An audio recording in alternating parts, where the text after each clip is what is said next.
శ్రీ గురుభ్యో నమః.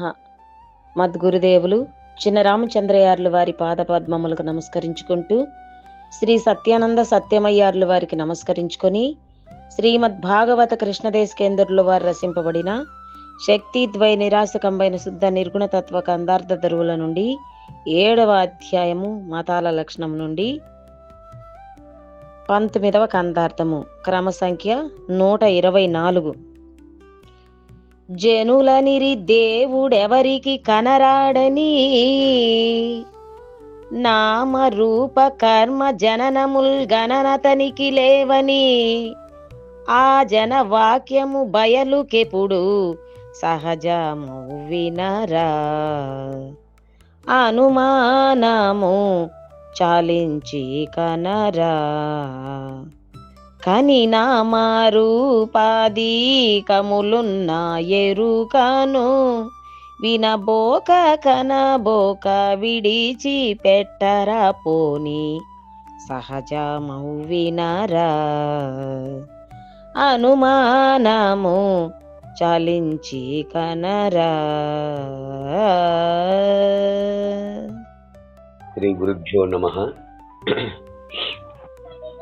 ఆత్మానాత్మరహితం అచల పూర్ణోపదేశికం శ్రీ నిశ్చలానంద నారాయణ గురోర్శిష్యం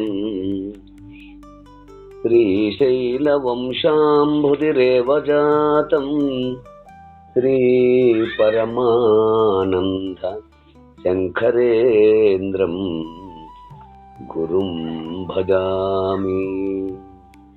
మద్గురుదేవులు శ్రీ శ్రీ పరమానంద శంకర నారాయణ స్వామి వారి పాదపద్మములకు నమస్కరించుకుంటూ,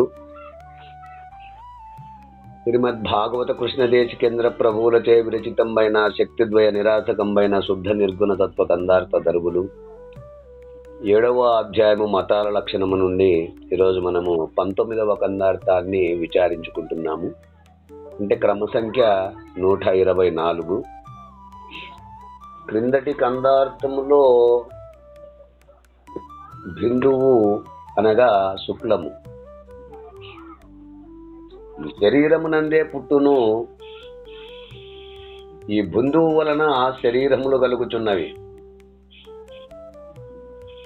ఈ బిందువు శరీరము, ఇంద్రియ సమూహము, ప్రాణము ఇవి దేనందు పుట్టినవో బ్రహ్మకైనను తెలియ సఖ్యము కాదు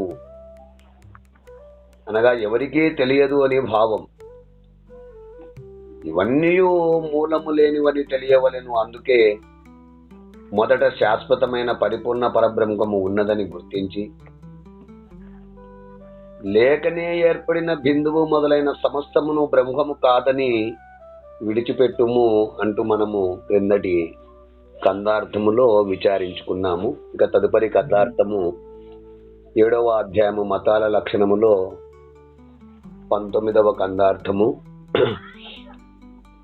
124 క్రమ సంఖ్య పరిపూర్ణ బోధ. జనులనిరి దేవుడెవరికి కనరాడని, నామరూప కర్మ జననముల్ గణనతనికి లేవని, ఆ జనవాక్యము బయలుకెప్పుడు సహజమౌ వినరా, అనుమానము చాలించి కనరా, కని నామరూపాధికములున్న ఎరుకను వినబోక కనబోక విడచి పెట్టరా పోని సగజమౌ వినరా, అనుమానము చాలించి కనరా. శిష్య, జనులనిరి దేవుడెవరికి కనరాడని. ఇక్కడ జనులు అనగా ప్రాపంచికులు. అంటే ప్రాపంచికులు ఆదిలో నుంచి ఈ లోకములో ఉన్న జనులందరూ సహజముగా దేవుడు ఒకడు ఉన్నాడనియు ఆయన ఎవరికీ కనపడడనియు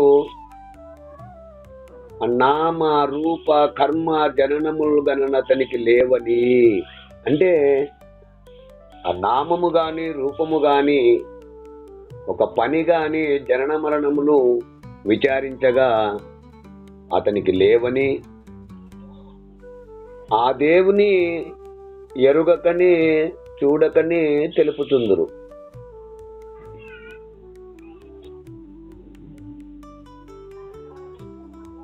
ఆ జనవాక్యము బయలుకిప్పుడు సహజము వినరా. అంటే ప్రపంచములో స్థిరమైన ప్రచారములో ఉన్న అభిప్రాయము పరిపూర్ణమునకు సర్వకాల సర్వావస్థల యందు ఈ లక్షణములు సహజమై ఉన్నవి. అంటే వారు తెలిపిన పలుకులకు సరిపోయిన దేవుడే నేను నీకు సూచించిన ఆ బట్ట బయలు. సరే, వారు తెలుసన్నా తెలియకపోయినా ఆయనకు నామరూపాలు లేవు అన్నది వాస్తవము. అయితే ఈ లక్షణములు సహజమై ఉన్నవి. వారు తెలిపిన పలుకులకు సరిపోయిన దేవుడే నేను నీకు సూచించిన బట్ట బయలు. అనుమానము చాలించి కనరా. అది నీవు సూక్ష్మమైన ఆలోచనతో పరిశీలించుకొనుము. అంటే వస్తునిశ్చయపూర్వకముగా, అంటే గురుముఖత విచారించి దృఢపరచుకొనుము. కానీ అనగా స్పష్టముగా విచారించి నామరూపాధికములున్న ఎరుకను, అంటే ఆ నామము రూపము క్రియాగలిగిన ఎరుకను, అంటే గుర్తెరిగే శరీరమును వినబోక, శాశ్వతమని అనుకోక, కనబోక, మూలము లేని గుర్తెరిగే శరీరము లేదని విడిచిపెట్టరా పోని. అంటే ముందు పెద్దలు తెలిపిన గుర్తులకు సరిపోయినచో ఇక ఏ అనుమానము లేకుండా చేసుకుని, ముందు పెద్దలు తెలిపిన గుర్తులకు సరిపోయినచో ఏ అనుమానము లేకుండా చేసుకుని ఇక ఎరుకతో కూడిన ఆ రూపనామాదులను నిజమని భ్రమించక గురు వాక్యము చేత విడిచియుండుము, సరిపోతుంది. ఇదే వాక్యమును మందిప్పల హనుమంతరాజయోగి భూమానంద వాక్యత్రయములో ఇలా తెలియచేస్తారు ఆయన. జనులనిది దేవుడెవరికి కనరాడని నామ రూప కర్మ జననములు గణనతనికి లేవని అందురు. అంటే ఆ నిరాకారం, నిర్వికారం, నిరంజనం, నిర్గుణం అని అందురు.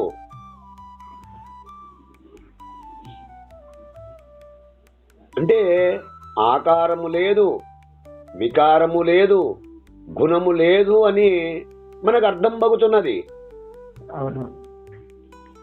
అయితే మరి ఈ జగత్తును ఎవరు పుట్టించది అని అడగగా దేవుడు తన సంకల్పం వలన మాయను పుట్టించి ఆ మాయకు తన యొక్క సత్తా కొంత నిచ్చి మాయను తనకు సహాయముగా ఉంచుకొని జగత్తును పుట్టించనని చెప్పుచుందురు. చూచితిరా, ఈ మాటలు ఎంత విపరీతములుగా నున్నవో.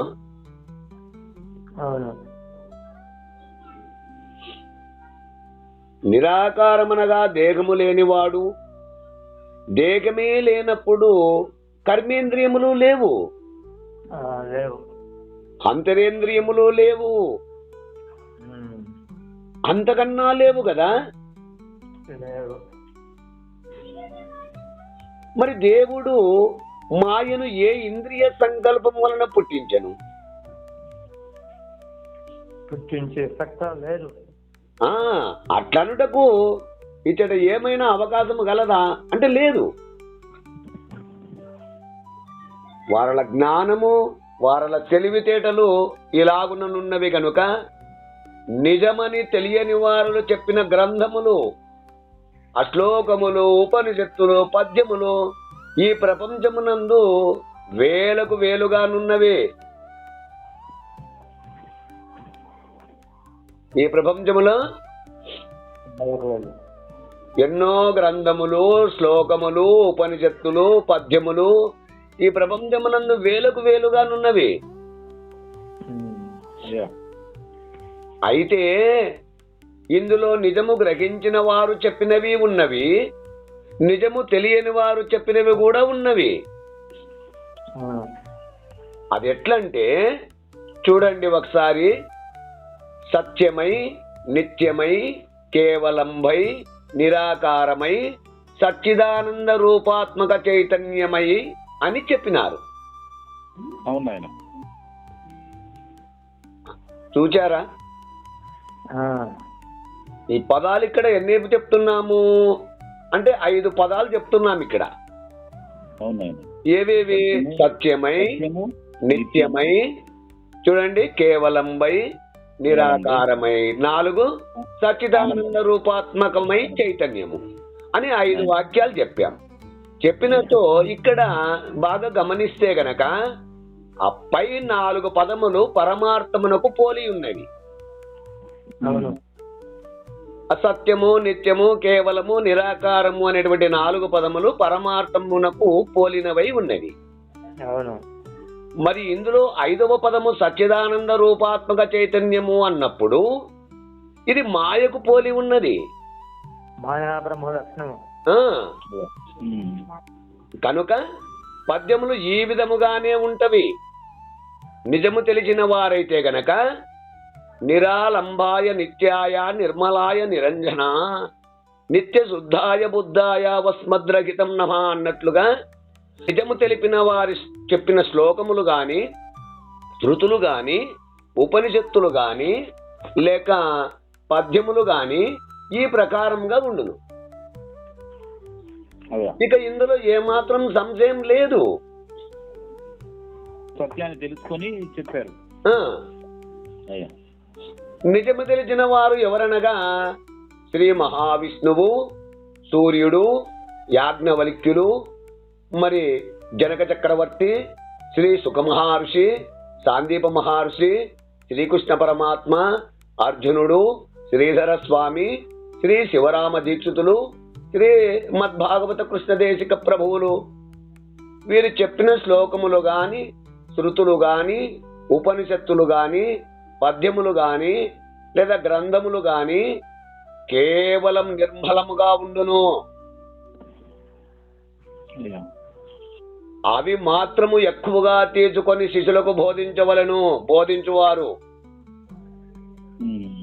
కనుకనే 100 సేలు మాట అని తెలియము, మాటి మాటికి వట్టి పాఠాలేమిటికి ఇంకా అంటూ మనకు లోగడ 29వ కన్నార్థములో తెలియజేశారు. అట్లునే గంగిగోవు పాలు గంటడైనను చాలు, కడవడైన నేమి కరము పాలు, భక్తి గలుగు కూడు పట్టడైనను చాలు, విశ్వదాభిరామ వినురవేమ అంటూ నిక్కమైనటువంటి నీలమొక్కటే చాలు, తలకు బెలకు రాళ్ళు తట్టడేలా, చదవ పద్యమరయ చాలదా ఒక్కటైనా అని లోకోక్తి కలదు. అయితే ఇక్కడ విజ్ఞానము, సూక్ష్మ బుద్ధి, సూక్ష్మగ్రాహ్యము గల వారికి ఒక్క మాట సరిపోతుంది. ఒక మాట చాలదా? సరిపోతుంది. 1000 మాటలేలా? నిజము తెలిసిన వారిని ఏ ప్రశ్న అడిగినను చక్కగా సమాధానము చెప్పగలరు. అవును. వారికి కోపము గాని, అహంకారము గాని ఉండదు. కానీ నిజము తెలియని వారు ఒక్క ప్రశ్న అడిగితే సమాధానము చక్కగా చెప్పరు. పైగా సరిపోలేదండి అని అంటే వారికి మహా తీవ్రమైన కోపము. ఇక అహంకారమునకు లెక్కనే లేదు. కావలసి ఉంటే మీరే పరీక్ష చేసి చూసుకొనవచ్చును. ఇదిగాక కొందరు వేదాంతులు దేగి సత్యము దేగం అసత్యం అని వాదములు చేయుచుంటారు. అయ్యా అయితే చెప్పండి స్వామి.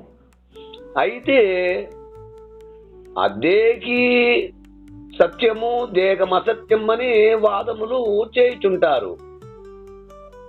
అయితే కరచరణాది అంగములు కలిగి మొద్దువలే కనపడుచున్నదే దేహము. ఆ సర్వమును గుర్తెరుగుచు ఏదైతే ఉన్నదో దేకి అనగా తెలివి.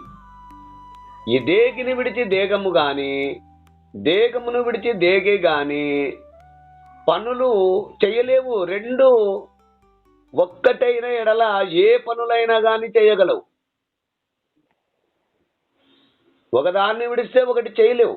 ఇందులో ఒకటి సత్యము ఒకటి అసత్యం ఎట్లవుతుంది? అయితే రెండు సత్యమైనా కావలసినది లేక రెండు అసత్యమైనా కావలసినది కానీ సత్యాసత్యములుగా ఉండనేరవు కదా. గూఢమే మధురము మధురమే గూఢం అన్నట్లుగా బెల్లము లేక తీపి గాని తీపి లేక బెల్లము గాని ఉండబడదు. పుష్పముని విడిచి పరిమళము గాని పరిమళముని విడిచి పుష్పము గాని ఉండనేరదు. అట్లునే దేగిని విడిచి దేగము గాని దేగమును విడిచి దేగి గాని ఉండలేవు. రెండు ఒకటియే. ఏ విధముగానే దేగే దేగములు రెండు ఒక్కటే. ఒక చక్కెర బొమ్మ దాని అంగుష్టము మొదలు శిరపర్యంతము తీపిగా ఉండగలదు గాని సగము తీపి సగము చేదుగా ఏ కాలమందునైనా ఉండనేరదు.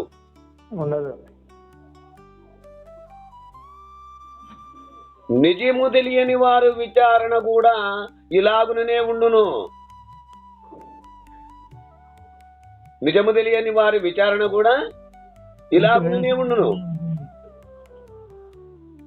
ఈ దేకీ దేకములు మాయా కల్పితములైన అసత్యములే కాని సత్యం కాదు.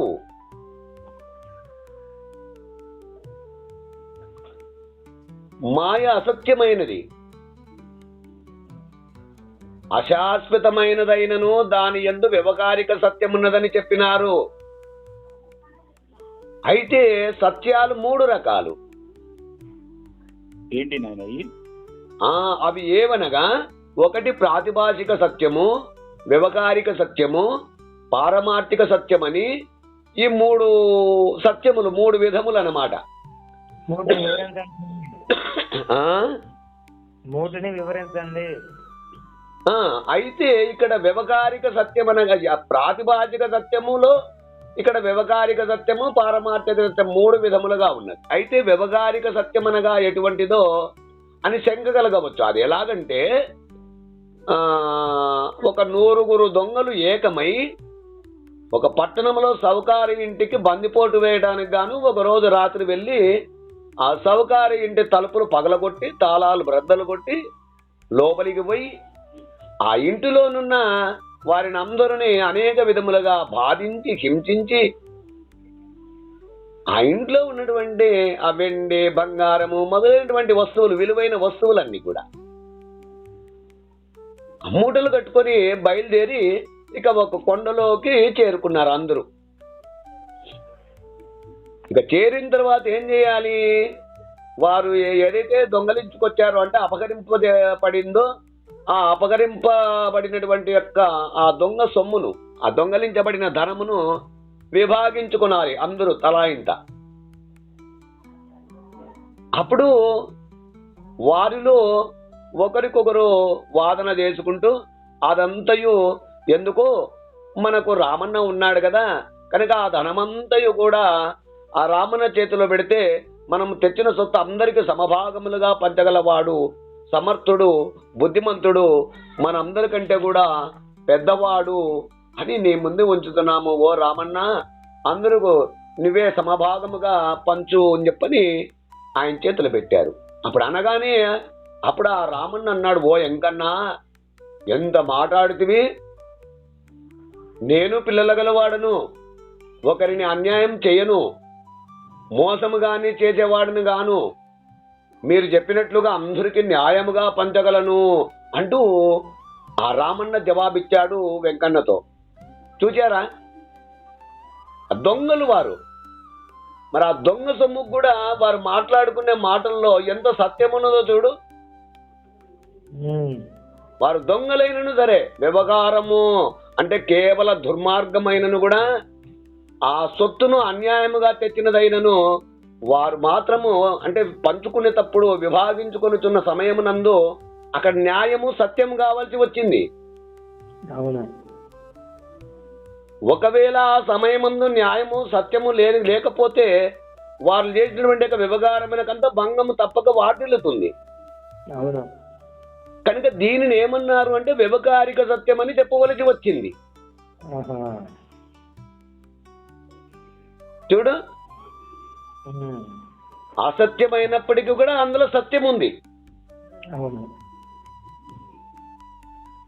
ఇక ప్రపంచము అశాశ్వతము సత్యమైనదని మన ఇష్ట ప్రకారము ప్రవర్తించుటకు అవకాశము లేదు. ఆ జాగ్రత్త అంటే ఇదిగో మనమే కాదు, చక్రవర్తులు, మహారాజులు, జమీందారులు, ధనవంతులు, వర్తకులు మొదలైన వారు అందరూ వ్యవహారిక సత్యత్వము గల వారలే. కనుక మనకందరికీ మూలము మాయ. అది ఎటువంటిదో, ప్రజ్ఞ గలదో, అధికారము గలదో అటువంటిదే మన అందరి యందు ఉండగలదు, గాని ఇతరం ఉండగలదా? ఉండగలదు. ఇక పారమార్థమునకు ప్రపంచమునకు సంబంధం గలదా అంటే ఆ మాయాతీతమైనది పరిపూర్ణం, మరి మాయా సంబంధమైనది ప్రపంచము. కనుక పారమార్థమునకు ప్రపంచమునకు ఏమాత్రము సంబంధం ఉన్నట్లు ఎక్కడను కనపడలేదు.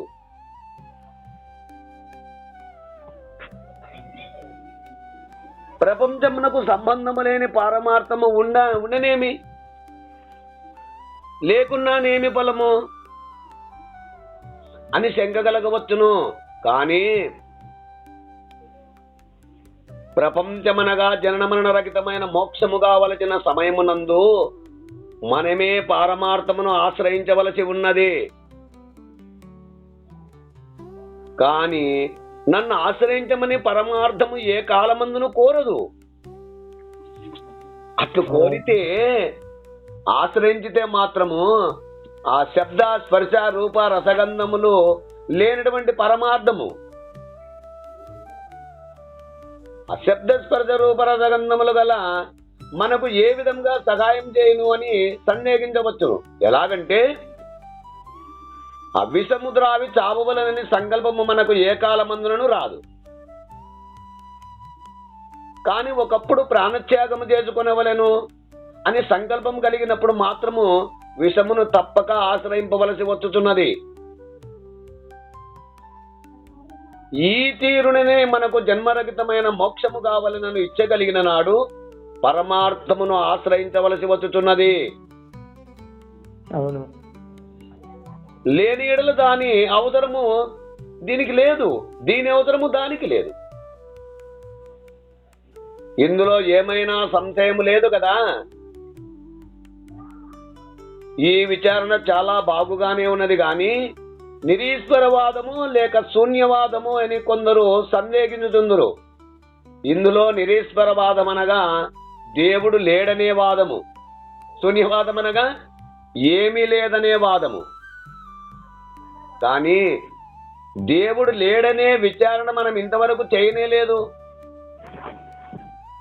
దేవుడు ఉన్నాడు, అయితే మాయకు అతీతమైన వాడు, మాయాతీతుడు, భ్రాంతి రహితమైన మోక్షము ఉన్నదని నిశ్చయించినారు. మరి నిరీశ్వర వాదం ఎట్లయినది? కాదు కదా. కాదు. ఉన్నట్లుగా కనపడుచుండి మరి ఒక కాలమందు కనపడకపోవు దానిని శూన్యమనియు మిథ్య అనియు మాయ అనియు చెప్పవలనే గాని ఏమీ లేని దేవునికి శూన్యమనే పేరు రాదు. అది ఎప్పటికీ ఉన్నది. నీ తండ్రి తాతల వలనే నీ తనయులు నీవు జనుడ నిశ్చయమే కదా. మీ తోటి రాదు కదా బయలు. ఈ తెరగిరికి ఇప్పుడు శూన్యమేదో కనరా. అది ఎప్పుడు ఏకరీతిగా ఉంటుంది. మళ్ళీ ఇంకో చోట చెప్తారు, నీ తండ్రి జరిగిన మీదట నీ తనయుడు రాకమునుకు నీవున్నప్పుడు ఏ తత్వం అంతట గలదు ఆ తత్వము అరసి మృసని తలపుము మిమ్మున్నని సెలవిచ్చారు. మన తాతలు ముత్తాతలు ఒక కాలమందు మనవలనే ఉండిరి కదా, మరి ఇప్పుడు వారిని చూడవలనని తలంచుతో ఉన్నారా? లేరు. వారిని శూన్యమనియో మిథ్య అనియో మాయ అనియో చెప్పవచ్చును.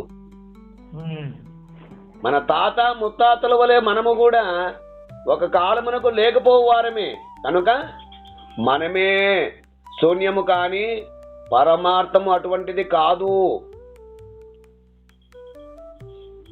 కనుక శ్రీ సద్గురు కరుణ కలిగి జ్ఞానులకు సర్వకాల సర్వావస్థలందునో శాశ్వతమై సత్యమై ఉన్నది.